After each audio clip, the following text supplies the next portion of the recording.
Oh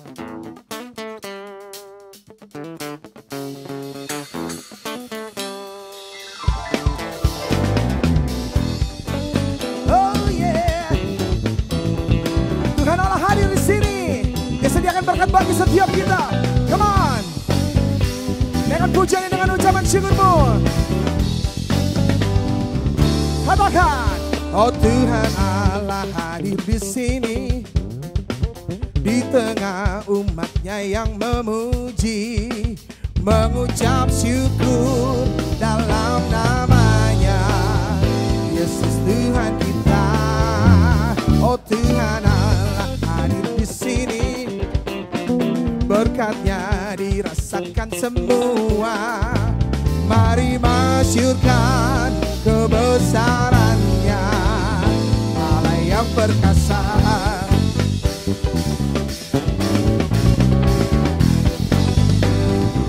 Katakan pujian ini. Tuhan Allah hadir di sini. Come on. Di tengah umatnya yang memuji, mengucap syukur dalam namanya, Yesus Tuhan kita. Oh, oh Tuhan Allah hadir di sini, berkatnya dirasakan semua. Mari masyurkan kebesarannya, Allah yang perkasa. Angkat tanganmu dan katakan, haleluya, pujilah Dia di tempat kudusnya. Hey, haleluya, tinggikan namanya, Allah yang perkasa. Tuhan Allah hadir di sini, berkatnya dirasakan semua. Mari masyurkan kebesarannya, Allah yang perkasa. Nikmati kebaikannya, mari menari bagi Raja kita. Oh yeah, dimanapun saudara berada, percaya berkat itu curah bagimu, bagiku. Yeah. Oh yeah, haleluya. Semua kekuatan cinta. Oh yeah.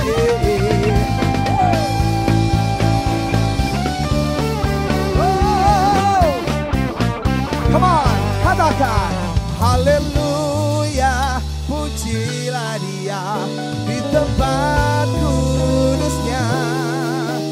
Haleluya, tinggikan namanya, Allah yang perkasa, Allah yang perkasa. Haleluya, pujilah Dia di tempat kudusnya. Haleluya, tinggikan namanya, Allah yang perkasa. Mari jemaat Tuhan katakan, haleluya, pujilah Dia di tempat kudusnya.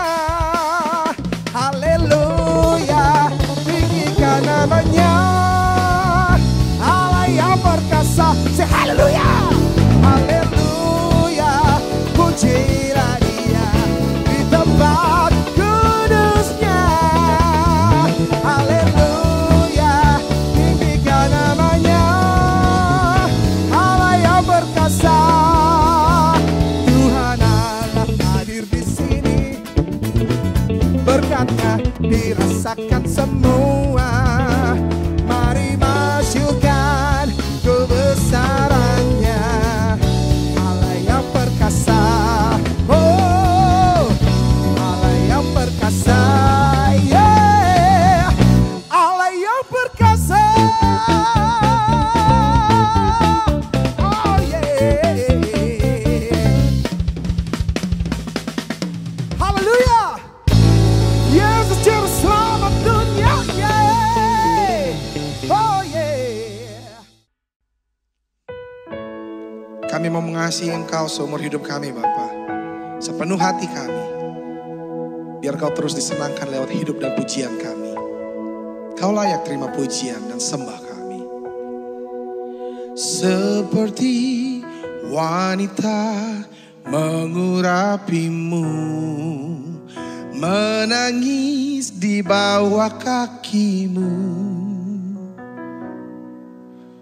Demikian hidupku mau mengasihimu. Yesus, Engkau baik bagiku. Sampai akhir ku menutup mata, ku tetap setia menanti janjimu. Sampai ku dapatkan mahkota kehidupanku, ku tetap setia melayanimu.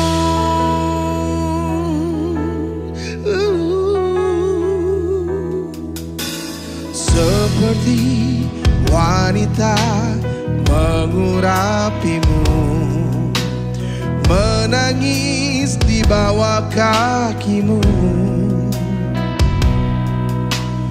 Demikian hidupku mau mengasihimu.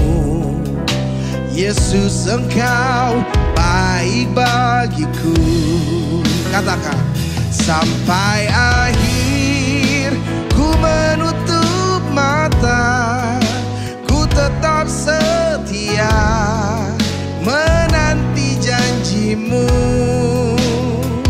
Sampai ku dapatkan mahkota kehidupanku, ku tetap setia melayanimu. Oh yeah. Kami mau tetap setia melayanimu Bapa sampai akhir hidup kami. Dan namamu yang ditinggikan dan dimuliakan. Sampai akhir ku menutup mata, ku tetap setia menanti janjimu. Oh, sampai ku dapatkan mahkota kehidupanku, ku tetap setia melayanimu. Ku tetap setia melayanimu.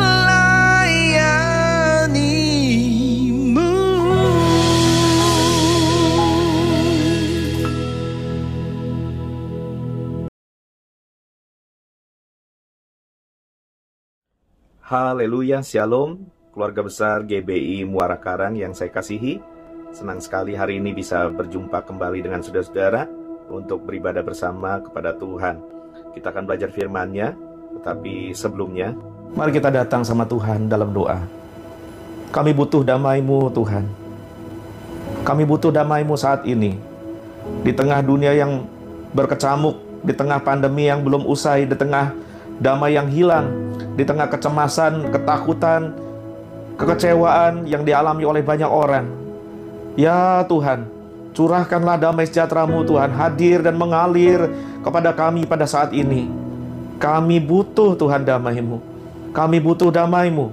Dan sebagai orang-orang percaya Tuhan, kami butuh juga dunia melihat damai-Mu lewat kami. Mari Roh Kudus, biarkan damai-Mu mengalir saat ini Tuhan, kepada setiap kami yang sama-sama sedang menghadap Engkau pada saat ini. Di dalam nama Yesus Kristus kami berdoa. Amin. Apa kabarmu saudara-saudara? Bagaimana perasaanmu hari ini? Apakah hatimu masih kacau? Sudahkah damai hilang dari hati dan pikiran kita hari-hari ini? Beberapa hari lalu ada seseorang datang dan berkata pada saya bahwa serangan yang paling dia rasakan pada masa ini, pada saat pandemi seperti ini adalah bukan cuma ke fisik, bukan cuma ke ekonomi, tapi lebih ke pikiran, lebih ke mental. Ya, pikiran kita diserang. Hari-hari ini sisi hidup manusia yang paling mengalami serangan adalah sisi pikiran, sisi mental atau sisi jiwa. Sehingga mental health issues, isu kesehatan mental menjadi mengemuka dan kesakitan mental dialami oleh banyak orang. Damai hilang, damai sejahtera dicuri, dan kita tahu siapa pencuri dari damai sejahtera itu selain setan sendiri. Pandemi ini berakibat pada banyaknya korban jiwa dan terjadinya resesi ekonomi. Akhirnya bukan hanya orang kehilangan pekerjaannya, bukan hanya orang kehilangan nyawanya, bahkan yang masih hidup pun kehilangan damai sejahteranya. Sehingga banyak orang bukan hanya mati karena kelaparan, tetapi mati karena cemas, stres, dan ketakutan. Pekerjaan siapa ini? Siapa yang paling senang kalau hidup manusia dirundung oleh cemas, kalau damai sejahtera hilang, dicabut dari hati banyak orang? Tentu ini pekerjaan setan. Hari ini kita kembali membahas tentang buah roh, rasa yang ketiga, yaitu damai sejahtera. Dalam bahasa Yunani, erene, atau dalam bahasa Ibrani lebih sering kita dengar, lebih sering kita perkatakan, yaitu shalom, damai sejahtera. Damai bukan hanya ketika keadaan aman, sejahtera bukan hanya ketika keadaan nyaman, tetapi damai yang dirasakan tidak peduli apapun situasi dan kondisi yang dihadapi kita. Bukankah itu yang kita semua rindukan? Damai yang menguasai hati dan pikiran yang kacau, sehingga pikiran yang rusak ini bisa tenang kembali. Saya percaya kita sudah coba segala cara.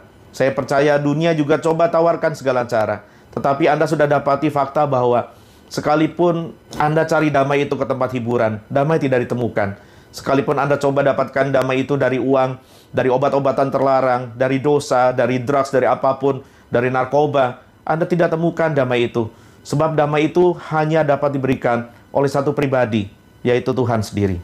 Damai itu dicari semua orang, karena damai itu seringkali hilang. Damai itu seringkali tidak ada. Damai itu dirindukan oleh banyak orang, tetapi damai seringkali tidak didapatkan. Karena damai itu pergi. Yang membuat damai itu pergi dari hati kita seringkali sebetulnya cuma dua, kalau saya kelompokkan secara besar. Yang pertama, damai sejahtera itu bisa hilang ketika kita mengalami masalah kehidupan. Yang kedua, damai sejahtera itu bisa hilang ketika kita menghadapi realita kematian. Takut menghadapi kematian. Kematian menjadi nyata buat kita ketika dokter memberikan vonis gawat kepada diri kita atau kepada orang yang kita kasihi. Atau ketika hari-hari ini kita melihat begitu banyak orang mati akibat wabah pandemi. Kematian yang rasanya jauh di ujung sana tiba-tiba terasa dekat hari ini. Tiba-tiba kita disadarkan akan realita kefanaan kita. Kita disadarkan akan mortalitas kita. Kita disadarkan bahwa tidak peduli kita orang beriman atau orang ateis atau agnostik, tidak peduli kita percaya Tuhan atau tidak percaya Tuhan, kematian pasti menjelang. Dan suka atau tidak suka, mau atau tidak mau, setuju atau tidak setuju, kita dibuat ingat bahwa kalau mati, kita akan berdiri di hadapan tahta pengadilan ilahi, mempertanggungjawabkan semua yang kita lakukan di sepanjang hidup ini, baik yang buruk maupun yang baik, baik dosa yang ketahuan maupun dosa yang kita berhasil sembunyikan dengan rapat-rapat. Semuanya kelihatan telanjang di hadapan Tuhan, tidak ada yang dapat disembunyikan. Oleh sebab itu, banyak orang cemas ketika berhadapan dengan realita kematian. When peace like a river attended my way, when sorrow like sea billows roll, whatever my lot thou hast told me to say, it is well with my soul. Lagu ini berjudul It Is Well With My Soul, atau dalam beberapa terjemahan bahasa Indonesia diterjemahkan sebagai Tenanglah Jiwaku. Saya tidak hafal bahasa Indonesianya, saya lebih hafal lirik Inggrisnya.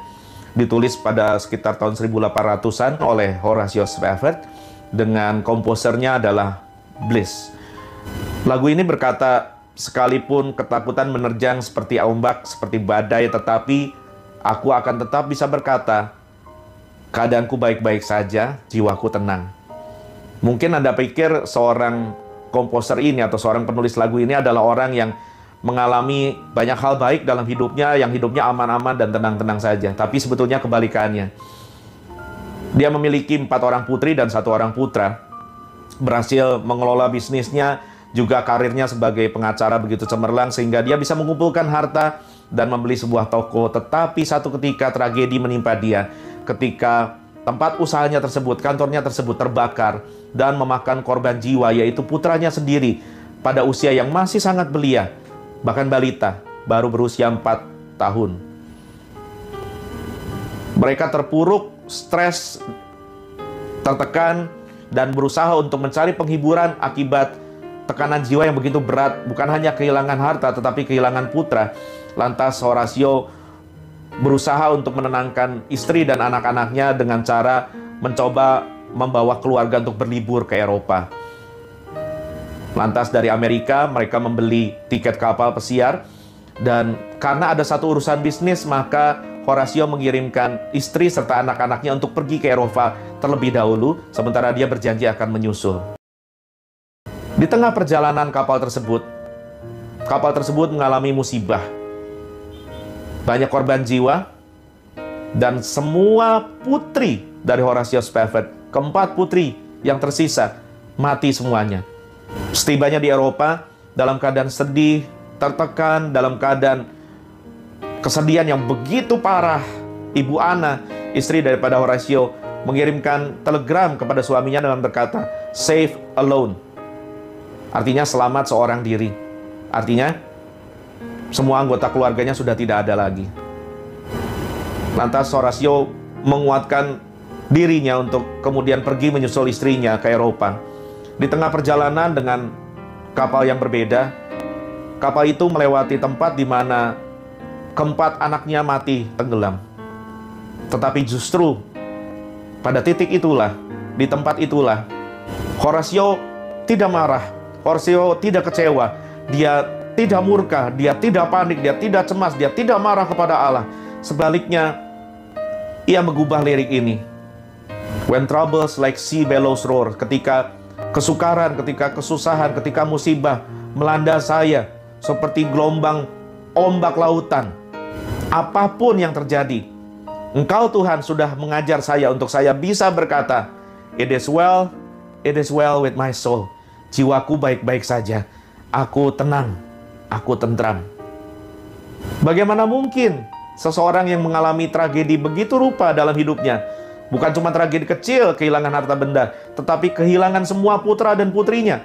Bagaimana mungkin suami istri ini tetap bisa berkata, tenanglah jiwaku, keadaan kami baik-baik saja. Bagaimana mungkin? Sangat tidak natural. Betul kata saudara, memang ini tidak natural, sebab ini supranatural. Ia tidak dapat diberikan oleh dunia, ia tidak dapat dikerjakan oleh kekuatan kita, ia hanya dapat dikerjakan oleh kuasa Roh Kudus yang tinggal dalam setiap hati dan hidup orang yang percaya dan menaruh hidupnya kepada Tuhan Yesus. Saudara-saudara, Anda sudah berusaha untuk cari damai. Anda pergi ke tengah keramaian, damai tidak Anda jumpai. Anda coba cari hiburan, damai tidak Anda jumpai. Anda coba lari dari rumah, damai tidak Anda jumpai. Anda coba segala dosa, damai tidak Anda jumpai. Anda coba minum minuman alkohol, Anda coba narkoba, Anda coba semua cara untuk mendapatkan damai. Tetapi damai tidak kunjung dapat diberikan. Damai tidak dapat kunjung Anda temukan. Sebab dunia tidak dapat memberikan damai. Dunia menawarkan damai ketika keadaan baik-baik saja, tetapi ketika keadaan tidak baik, ketika keadaan menjadi sukar, ketika tragedi melanda, ketika pandemi melanda, ketika kesukaran melanda, damai itu bisa hilang. Sebab damai itu bukan berasal dari dunia. Konsep dunia tentang damai adalah ketika semua keadaan baik-baik saja, ketika tidak ada kesulitan, ketika keadaan aman, suasana tenang, bahagia, tidak ada malapetaka, tidak ada perang, pekerjaan aman, tabungan banyak, deposito banyak, bisnis lancar, tidak ada pandemi, semua sehat. Ketika tidak ada kesulitan, baru kita bisa rasa damai. Tetapi damai sejahtera yang datang dari Tuhan Yesus adalah damai sejahtera yang membuat kita bisa tetap tenang di tengah badai, tetap tenang di tengah kesulitan, tetap tenang di tengah musibah, tetap bahagia di tengah duka cita, tetap tenang di tengah tragedi, bahkan menang mengalami situasi musibah yang kita alami. Tanpa damai sejahtera model begini, manusia model kita akan tetap mengalami kegelisahan-kegelisahan batin yang tidak dapat diselesaikan oleh apapun yang ada di dunia ini. Sebab Alkitab berkata dalam Roma 16 ayat 20, semoga Allah sumber damai sejahtera, Allah sumber damai sejahtera, segera akan menghancurkan iblis di bawah kakimu. Kasih karunia Yesus Tuhan kita menyertai kamu. Artinya apa, saudara-saudara? Damai sejahtera itu hanya dapat ditemukan, hanya dapat Anda peroleh dari Allah, tidak dari tempat lain. Hanya Anda bisa dapatkan dari Tuhan Yesus.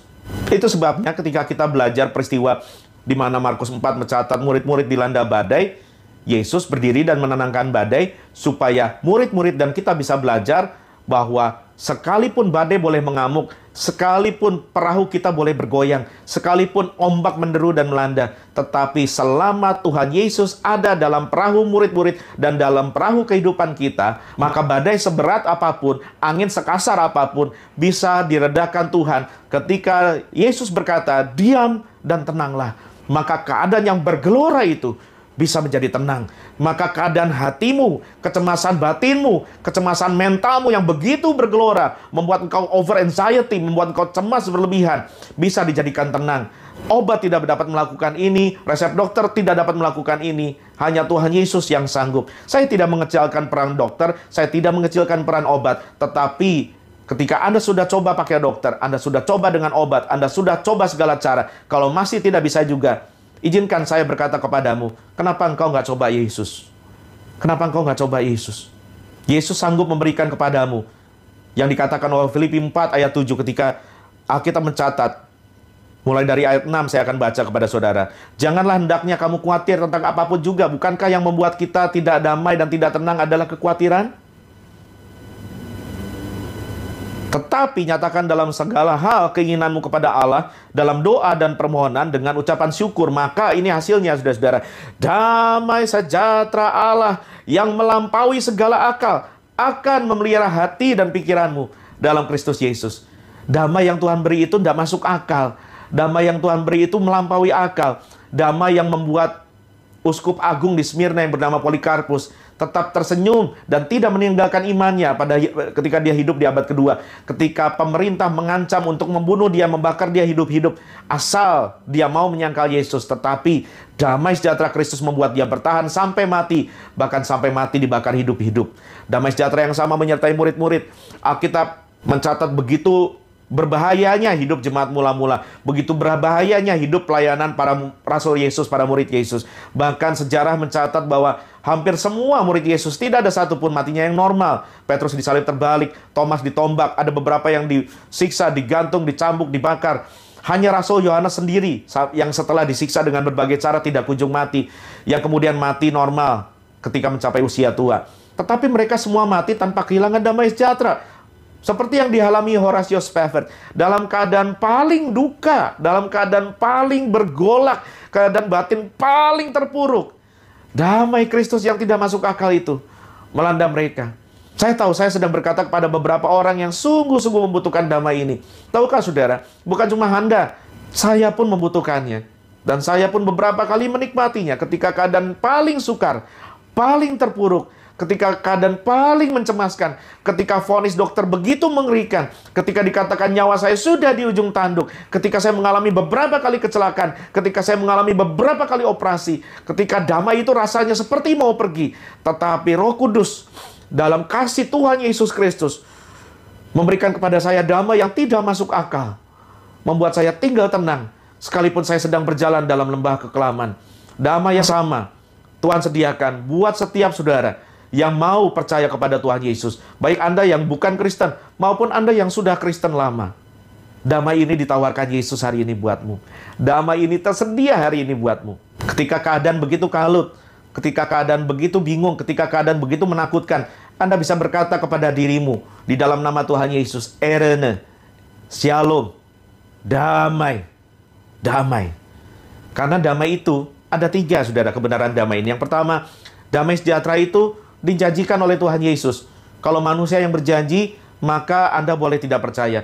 Tetapi ketika Tuhan Yesus yang berjanji, maka janji ini ya dan pasti. Ya bukan moga-moga, ya bukan mudah-mudahan. Tetapi janji Tuhan pasti digenapi buat setiap orang yang percaya kepadanya. Janji Tuhan adalah damai sejahtera yang melampaui segala akal, memelihara hati dan pikiran kita dalam Kristus Yesus. Yang kedua, damai sejahtera adalah hasil dari hubungan. Hasil dari hubungan kita, hasil dari hubungan yang dimiliki oleh seseorang dengan Tuhan Yesus. Saya kasih contoh gini, saudara. Ketika Anda belum kenal dengan seseorang, entah dia pejabat, atau dia konglomerat, atau dia bos Anda, atau apapun, seorang pemimpin, Anda merasa orang itu sepertinya angker. Anda takut berkenalan dengan dia, Anda takut berkomunikasi dengan dia, karena Anda merasa figur ini begitu dingin, menakutkan. Tetapi ketika Anda sudah berkenalan baik, Anda memiliki hubungan baik, Anda membangun hubungan, Anda membangun relasi dengan orang ini, Anda dapati fakta bahwa, hey, ternyata dia tidak menakutkan, ternyata dia tidak sedingin yang Anda kira, ternyata dia tidak seseram yang Anda duga. Hal yang sama dengan Tuhan Allah. Orang merasa takut kepada Tuhan karena dia tidak memiliki hubungan yang baik dengan Tuhan. Ia sedang jauh dari Tuhan. Orang yang jauh dari Tuhan bukan hanya takut setan, tetapi takut Tuhan dengan ketakutan yang tidak sehat. Tetapi kalau Anda tahu betapa Tuhan itu baik, betapa Tuhan itu dahsyat, betapa Tuhan Yesus itu manis, maka Anda akan berkata bahwa sungguh dekat dengan Tuhan itu memberikan damai yang luar biasa. Kenapa orang takut dan tidak punya damai dalam hidupnya? Karena ketika dia jauh dari Tuhan, dia menjadikan Tuhan musuh dalam hidupnya. Kenapa orang bisa jauh dari Tuhan? Karena ada dosa. Karena ada dosa. Alkitab sudah berkata dalam Yesaya 32 ayat 17 berkata begini, di mana ada kebenaran, di situ ada damai sejahtera. Dan akibat kebenaran ialah ketenangan dan ketentraman untuk selama-lamanya. Saya ulang saudara-saudara, di mana ada kebenaran, ketika kita hidup benar, ketika kita bersih dari dosa, ketika hubungan kita dengan Tuhan jadi baik, maka hidup ini penuh damai. Dan akibat damai dalam hidup kita, dalam hati kita, dalam batin kita, maka hidup kita jadi tenang.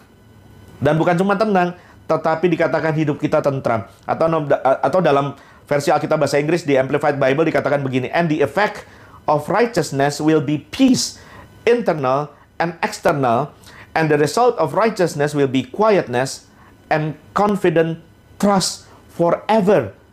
Efek daripada kebenaran, efek daripada hidup benar di hadapan Tuhan adalah damai yang internal dan eksternal. Damai di batin, damai di hati, bukan cuma itu, tetapi damai dalam segala aspek kehidupan yang ada di sekitar kita. Karena damai itu tidak akan berasal dari luar ke dalam, tetapi damai itu harus ditentukan, harus didikte dari dalam kita keluar. Dan hasilnya katanya, hasil dari kebenaran itu, hasil dari damai itu, hidup kita quiet, tenang. Anda tidak cemas, Anda tidak gelisah, Anda tidak nelongso, Anda tidak tertekan, Anda tidak depresi. Sekalipun keadaan mencekam, tetapi Anda bisa hidup tenang. Ketenangan ini kan yang kita butuhkan. Ketenangan ini kan yang kita perlukan. Ketenangan ini kan bukti bahwa seseorang sudah dewasa. Sikap seseorang yang sudah dewasa. Ini saya tidak cuma bicara soal orang beriman. Orang beriman yang dewasa menghasilkan buah roh damai sejahtera, tetapi kedewasaan karakter pada umumnya menghasilkan sikap yang tenang menghadapi masalah. Dalam menghadapi sesuatu, kita bisa tenang. Kita bukan cuma berparas tenang, kita bukan cuma bertutur kata tenang, tetapi kita bisa menyelesaikan masalah dengan tenang. Kenapa? Karena kita punya damai. Dan bukan cuma itu, tetapi ketenangan itu berlanjut pada ketentraman selama-lamanya. Dalam Amplified Bible dikatakan confident trust forever, atau dalam King James Version dikatakan assurance, ada kepastian.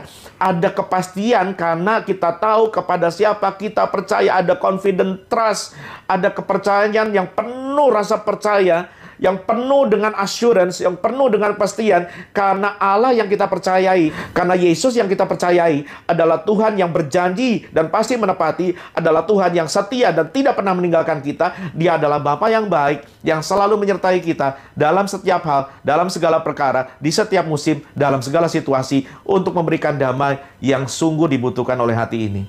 Itu sebabnya, saudara-saudara, kalau Anda hidup dalam dosa, sebelum kita bertobat dari perbuatan dosa, kita hidup dalam suasana hati yang penuh kacau, cemas, gelisah, takut, oleh karena kita tahu kita sedang menjadi musuh Allah. Bukan cuma keadaan ekonomi membuat kita cemas karena kita ragu akan penyertaan Allah dalam hidup kita yang berdosa. Kita ragu akan penyediaan Allah ketika kita hidup tidak beres dengan Tuhan. Tetapi menghadapi realita kematian seperti COVID-19 ini, setiap kita takut karena kalau kita mati, kita tahu kita sedang bermasalah dengan Allah, maka rumah kita bukanlah pulang ke surga tetapi binasa di neraka. Sebaliknya, Yesaya 48 ayat 18 berkata gini, sekiranya, kata Tuhan Allah, sekiranya engkau memperhatikan perintah-perintahku, kalau Anda hidup baik-baik di hadapan Tuhan, kalau Anda hidup benar di hadapan Tuhan, kalau Anda hidup turut taat dengan perintahnya, maka ini yang terjadi padamu, ini yang akan terjadi pada hatimu, ini yang akan melanda hati dan pikiranmu. Maka damai sejahteramu, eirenemu, shalommu akan seperti sungai yang tidak pernah kering, dan kebahagiaanmu akan terus berlimpah-limpah seperti gelombang-gelombang laut yang tidak pernah berhenti. Anda bayangkan, damai sejahtera itu tidak setetes dua tetes, tetapi seperti gelombang yang terus berlimpah-limpah yang tidak pernah berhenti. Kebahagiaanmu terus berlimpah, gelombang laut yang tidak pernah berhenti, terus membasahi hati ini ketika situasi kehidupan dunia dan keadaan sekitar begitu panas dan mencemaskan. Hati kita bisa tetap tenang karena damai Tuhan beserta. Ini damai yang tidak ditentukan oleh situasi dan kondisi. Ini damai yang tidak tergantung oleh keadaan. Sebab Yesus berkata dalam Yohanes 14 ayat 27, damai sejahtera ku tinggalkan bagimu, damai sejahteraku ku berikan kepadamu, dan apa yang ku berikan tidak seperti yang diberikan dunia kepadamu. Jangan gelisah dan gentar hatimu. Kalau Anda mau berhenti gelisah, Anda mau berhenti gentar, solusinya cuma satu. Minta damai itu dari Tuhan Yesus. Minta damai itu dari Tuhan Yesus. Mungkin Anda berkata, Pak, saya bukan orang benar, Pak. Bagaimana saya bisa mendapatkan damai itu dari Tuhan Yesus?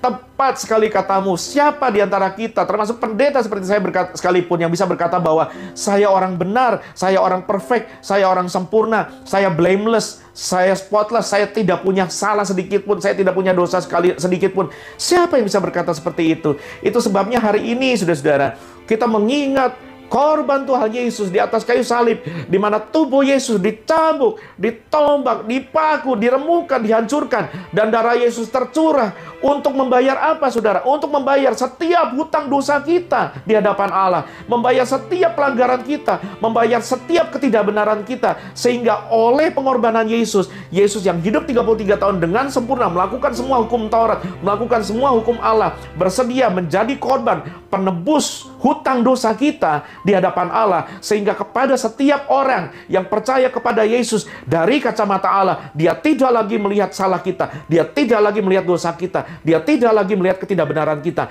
karena ketidakbenaran kita telah dibungkus oleh pengorbanan kuasa darah Yesus, sehingga setiap kali ia menatap kita, ia melihat kita, dan ia melihat korban Yesus atas kita. Kita berkata, sekalipun dosamu merah seperti kirmisi, aku buat putih seperti bulu domba. Maka Allah berkata, itulah anak yang kukasih, kepadanya aku berkenan. Bukan karena kita baik, bukan karena kita benar, tetapi kita berkata, tidak ada seorang pun yang benar, seorang pun tidak.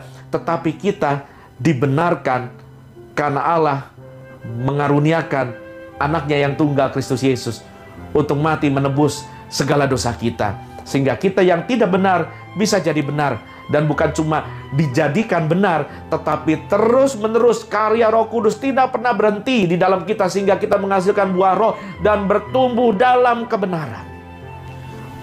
Karya keselamatan yang Allah anugerahkan lewat karya pengorbanan Tuhan Yesus di kayu salib bersama dengan Roh Kudus yang dicurahkan, bukan hanya menyelamatkan kita dari ketidakbenaran, bukan hanya menjadikan kita benar, tetapi terus mengerjakan kebenaran sampai kesempurnaan Kristus nyata dalam kita. Karena apa yang Allah sudah mulai, tidak pernah Allah tinggalkan. Apa yang Dia sudah kerjakan, Dia tidak pernah meninggalkan perbuatan tangannya. Maukah Anda memiliki damai ini?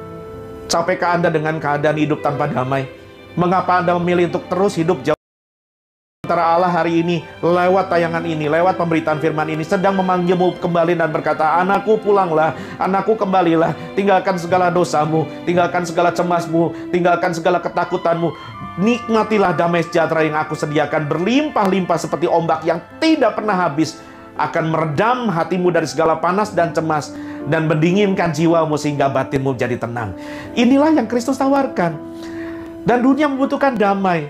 Tetapi kita sebagai, saya berkata khusus kepada orang-orang yang menatap saya dan berkata bahwa dirinya adalah seorang Kristen.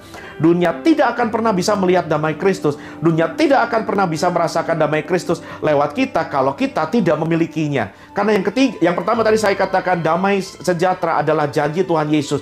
Tuhan Yesus menjanjikan damai itu untuk diberikan kepada kita, tidak seperti yang diberikan dunia. Damai sejahtera yang hanya dari Yesus. Yang kedua, damai sejahtera itu timbul ketika kita mengenal Tuhan, ketika kita dekat dengan Tuhan. Tetapi yang ketiga, damai sejahtera dihasilkan oleh orang yang percaya kepada Tuhan Yesus. Dihasilkan dari hubungan karib antara orang ini, antara saudara dan saya dengan Tuhan Yesus. Dengan kata lain, damai sejahtera adalah buah yang dihasilkan oleh seorang murid Kristus yang sejati. Sehingga seorang murid Kristus bisa pergi dan menjadi damai dan mengenapi perkataan Yesus dalam Matius 5 ayat 9. Berbahagialah orang yang membawa damai, karena mereka akan disebut anak-anak Allah. Sudah terlalu banyak orang yang pergi keluar gereja bikin masalah. Sudah terlalu banyak masalah di dunia ini. Sudah terlalu banyak orang marah. Sudah terlalu banyak orang demo. Sudah terlalu banyak orang iri. Sudah terlalu banyak postingan yang berisi hate speech. Postingan-postingan nyinyir. Sudah terlalu banyak. Manusia sudah capek dengan masalahnya. Tidak perlu ditambah lagi dengan kita yang bawa-bawa masalah. Itu sebabnya saudara-saudara, mari pergi dan jadi damai, supaya dunia bisa melihat bahwa sungguh kita adalah anak-anak Allah. Dan itu hanya bisa terjadi ketika kita memiliki hubungan yang karib dengan Kristus Yesus. Maka buah roh damai sejahtera akan kita hasilkan. Sebab kita tidak mungkin membagikan sesuatu yang tidak kita miliki. Kita tidak mungkin membagikan sesuatu yang tidak kita punya. Maka kemanapun kita pergi, dimanapun kita berada, situasi jadi tidak enak, situasi jadi panas, timbul gesekan, timbul perpecahan, timbul pertengkaran, karena kita tidak punya damai. Sebaliknya, kalau kita punya damai sejahtera, jika kita adalah anak-anak Allah, jika kita adalah murid Yesus yang sejati, bukan hanya kita bisa merasakan damai di tengah badai, tapi kita bisa membawa damai kepada sesama yang sedang dilanda badai. Kemanapun kita pergi, kemanapun kita berada, situasi yang panas jadi adem, situasi yang rusak jadi enak, situasi yang retak jadi pulih. Jangan sebaliknya, kemanapun kita pergi, kemanapun kita berada, situasi yang panas jadi meledak, situasi yang tenang jadi kacau, hubungan yang baik jadi retak. Itu bukan membawa damai. Tetapi orang-orang percaya yang dewasa dalam Tuhan memiliki damai, dilanda damai, diliputi damai, dihujani damai, dipenuhi damai, dan mengalirkan damai dari dalam keluar. Saya berkata ini bukan seolah-olah aku sudah memilikinya, tetapi bersama-sama saudara saya mengejarnya supaya saya juga dipenuhi olehnya. Sehingga kita bisa mencapai satu titik kedewasaan rohani, di mana ketika orang melihat wajahmu dan wajahku, orang bisa merasakan damai. Ketika orang mendengar tutur katamu dan tutur kataku, orang bisa merasakan damai. Ketika orang melihat perilakumu dan merasakan tindakanku, orang bisa mengecap damai. Damai di rumah, damai di sekolah, damai di kampus, damai di kantor, damai di kota, damai di bangsa. Bukankah ini yang dunia perlukan? Sudah terlalu banyak permusuhan. Sudah terlalu banyak dengki, amarah, iri hati, dan perpecahan dan kebencian. Saatnya kita mendinginkan dunia dengan damai sejahtera yang dari Tuhan. Hari ini jika saudara menatap saya dan berkata, saya butuh damai itu Pak, saya butuh damai itu.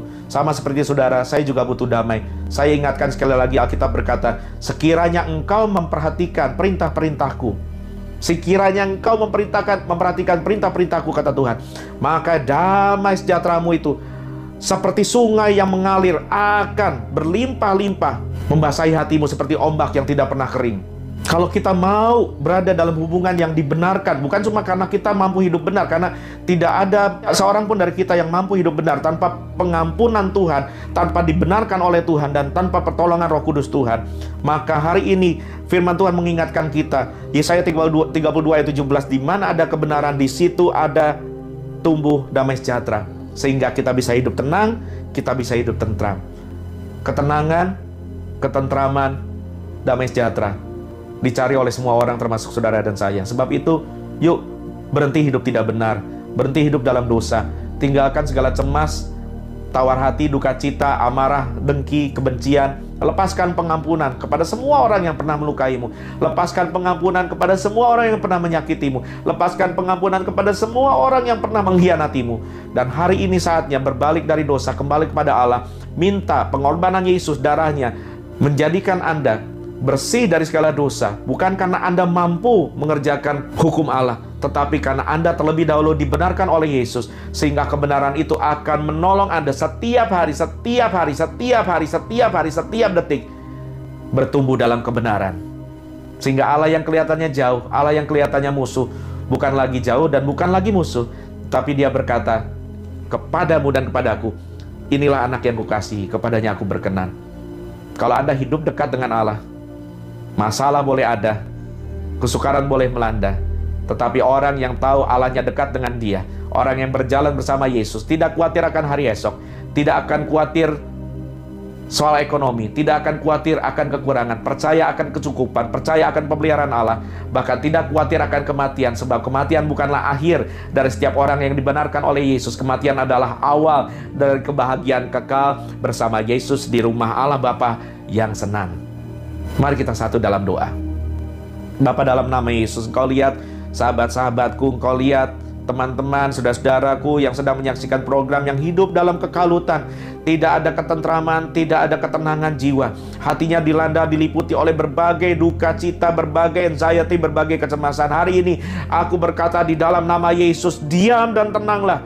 Hai pikiran yang kalut, hai jiwa yang bergelora, hai hati yang cemas, diam dan tenanglah. Sebagai hamba Allah di dalam nama Yesus aku berkata, diam dan tenanglah. Pada saudara-saudaraku Tuhan yang sedang menyaksikan, mereka berkata hidup jauh dari Allah, hidup tidak benar. Hari ini, mari saudara-saudara, engkau yang berasa jauh dari Allah, kau yang berasa hidupmu tidak benar, mari sama-sama mengaku dosa di hadapan Tuhan. Katakan, Tuhan Yesus, aku orang berdosa, aku minta ampun buat semua dosaku. Hari ini aku percaya Tuhan Yesus mati buat aku, menebus segala hutang-hutang dosaku, sehingga bukan saja aku hari ini bisa dijadikan benar, bisa dibuat jadi orang benar, tetapi setiap hari Tuhan akan membuat aku bertumbuh jadi orang benar. Mari Tuhan Yesus, masuklah dalam hatiku, ubah hidupku hari ini. Aku bertobat dari segala dosaku. Dalam nama Tuhan Yesus, amin.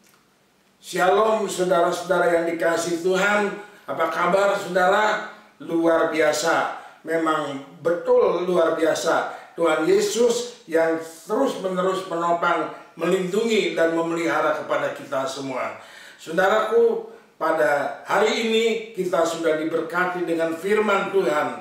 Di tengah-tengah kegalauan hati kita, di masa pandemi yang belum kunjung usai, firman Tuhan memberikan kekuatan yang baru kepada setiap kita.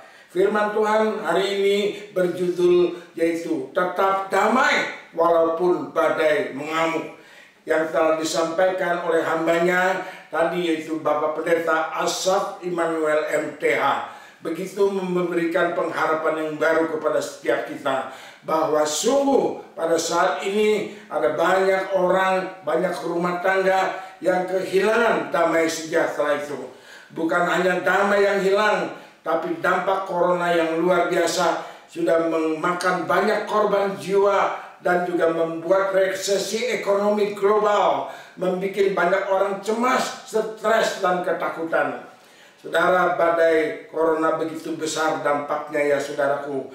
Dan firman Tuhan katakan tadi dalam Markus pasal yang keempat, di situ diceritakan mengenai Yesus dan para murid-murid yang ada di dalam perahu dan dilanda badai. Tetapi akhirnya ternyata semua boleh berjalan dengan baik karena ada Tuhan Yesus di dalamnya, dan badai itu segera berlalu. Puji nama Tuhan. Saudara, saya akan sampaikan beberapa pengumuman, yaitu bahwa pada hari Jumat pagi telah dipanggil pulang oleh Tuhan yang kita kasihi, yaitu Ibu Lania Peter dalam usia 61 tahun.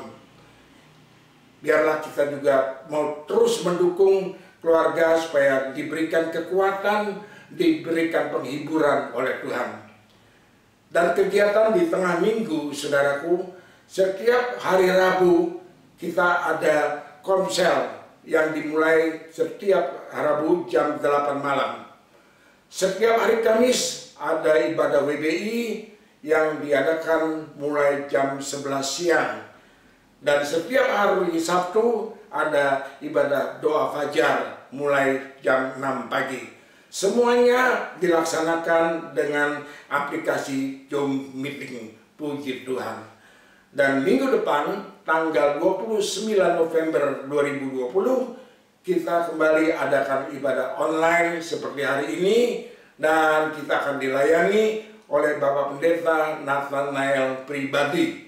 Itulah pengumuman-pengumuman yang mohon perhatiannya. Saudara, mari kita akan tutup ibadah kita pada hari ini. Kita akan tundukkan kepala dan kita akan berdoa bersama-sama dalam doa penutup sekalian juga doa berkat. Bapa Surgawi, puji Tuhan, buat segala kasih dan pemeliharaan-Mu yang luar biasa kepada kami sekalian ya Bapa. Terima kasih buat pertolongan dan perlindungan-Mu ya Tuhan. Dan terlebih dari itu terima kasih buat kebenaran firman-Mu yang telah disampaikan kepada kami semua dan menjadi berkat buat kami, yaitu oleh hamba-Mu Bapak Pendeta Asaf Immanuel. Engkau berkati Pak Asaf Tuhan, berkati keluarga, berkati pelayanan, berkati gerejanya, dimanapun Pak Asaf boleh menyampaikan firman Tuhan dan banyak orang boleh diselamatkan ya Bapak. Terima kasih Tuhan. Pada hari ini dengan satu hati kami juga mau membawa pada keluarga daripada saudara kami, yaitu Ibu Lania Peter yang telah Engkau panggil pulang pada hari Jumat pagi ya Tuhan. Tuhan Yesus, Engkau mengasihi kepada Ibu yang sangat setia ini. Engkau memberikan kekuatan dan penghiburan kepada seluruh keluarga yang ditinggalkan. Mereka boleh tetap tabah menghadapi ini semua, dan juga mereka selalu setia beribadah kepada Tuhan. Berikanlah kekuatan kepada mereka sekeluarga ya Bapak. Terima kasih Tuhan, kami juga bawa buat segala kegiatan-kegiatan di tengah minggu, baik itu ibadah komsel, kaum ibu maupun doa fajar, yang semuanya dilakukan dengan aplikasi Zoom Meeting. Tuhan akan pimpin dan gerakan banyak jemaat yang bisa ikut serta di dalamnya. Terima kasih Bapak. Kami juga terus tidak pernah jemu berdoa untuk bangsa dan negara kami. Buat para pemimpin-pemimpin bangsa, Tuhan kasih karunia dan juga akal budi kepada pemimpin-pemimpin kami. Mereka boleh melakukan yang terbaik untuk bangsa dan negara ini ya Tuhan. Tuhan, kami rindu supaya badai corona ini bisa segera berlalu dan juga ekonomi resesi boleh segera berakhir dan segala sesuatunya berjalan dengan baik, dengan normal kembali karena pertolongan, karena belas kasihan daripada-Mu saja. Haleluya. Terima kasih Bapak, terima kasih. Di dalam nama Yesus kami berdoa dan mengucap syukur selalu kepada-Mu. Saudara yang dikasihi Tuhan, mari kita angkat kedua tangan kita. Biarlah kasih daripada Allah Bapa kita di surga, kasih setia dari putranya yang tunggal, yaitu Tuhan Yesus Kristus, dan kekuatan Roh-Nya yang Maha Kudus akan terus menyertai saudara dan saya mulai saat ini bahkan sampai Tuhan Yesus datang kembali. Mari kita semuanya yang percaya dan yang diberkati Tuhan, kita katakan sama-sama, amin. Tuhan Yesus memberkati.